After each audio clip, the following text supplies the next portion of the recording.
kesat niki pun selesai malam niki. Nggih. Iki barang wis metu saka omahe aku. Intine men selesai kabeh urusanane sampean. Gak punya rekan-rekan yang orang kaya percaya lagi. Makanya ya agak sedikit ngeri gitu loh. Semua tamu yang ke rumah saya itu pinginnya sugih, Pak.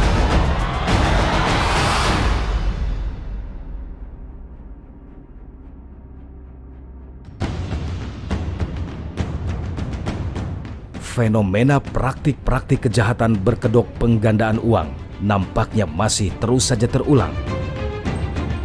Banyaknya masyarakat yang masih saja tertipu janji manis palsu hingga menjadi korban jiwa terus berjatuhan. Lalu apa yang menjadi penyebabnya? Pertama adalah bahwa memang kan profesi dukun itu kan masih mendapat tempat ya di masyarakat kita. Dengan kata lain kalau dukun itu lalu mengatakan bahwa saya mampu berbuat sesuatu, orang relatif lebih mudah percaya ketimbang kita-kita, begitu Pak ya. Sepandai tupai melompat akhirnya jatuh juga. Mungkin itu yang dialami Slamet Tohari alias Mbah Slamet. Meski sudah sejak tahun 2020 menipu orang dan menutupi perbuatan kejinya, pada akhirnya terbongkar juga.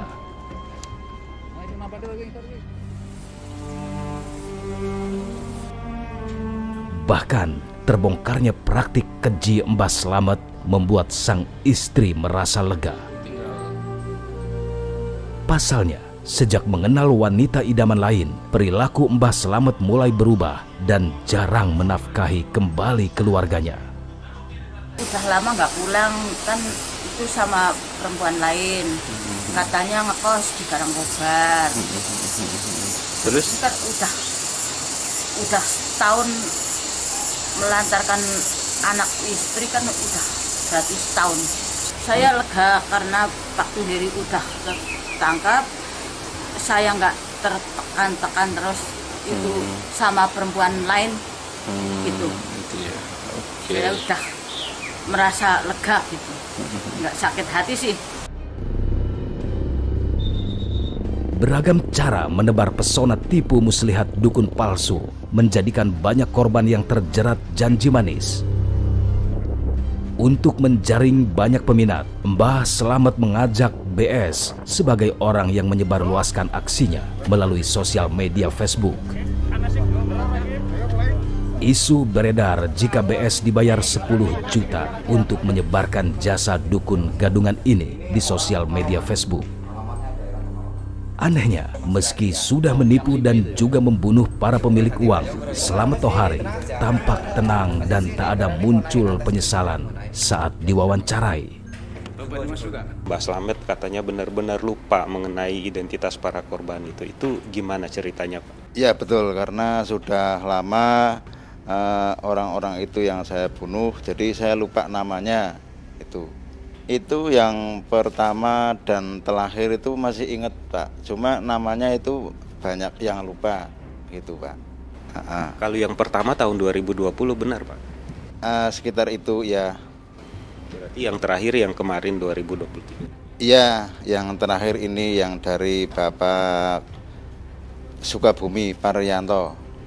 Ya. Mbah Slamet, itu benar nggak mereka yang menjadi korban ini rata-rata bukan warga dari Jawa Tengah, Pak? Iya enggak.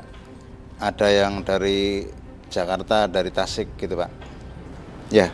Mbah Slamet, boleh diceritakan nggak bagaimana mereka itu bisa sampai bertemu dengan Bapak gitu loh? Dari mana ceritanya? Katanya lewat iklan di Facebook atau gimana, Pak? Ya ada yang lewat itu iklan dari Facebook, ada yang lewat dari orang Pak.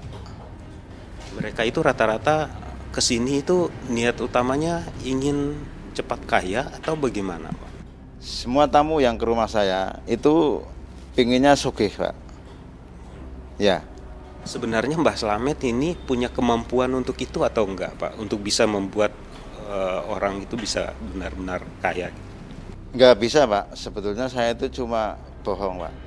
Nggak bisa beneran. Cuma karena dia sudah yakin, jadi dia tak suruh nyari uang, dia mau gitu Pak.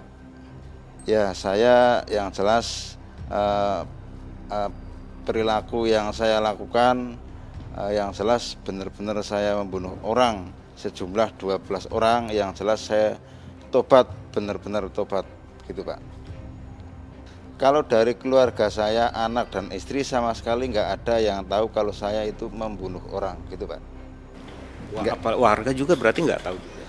Warga apalagi Pak, itu saya Bono itu saya sendirian, nggak ada teman. Kalau ada teman itu pasti bocor, jadi saya nggak berani, apalagi teman, apalagi keluarga gitu. Mungkin ada yang ingin Mbah Slamet sampaikan kepada para keluarga korban ini yang sudah meninggal dunia, ke-12 korban ini Mbak?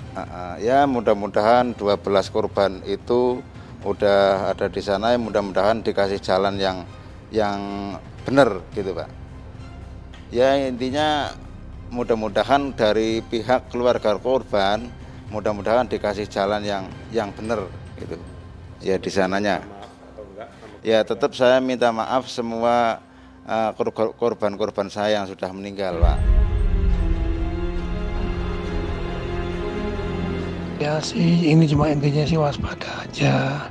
Ya dia sih pernah ngasih ayah 100 lebih.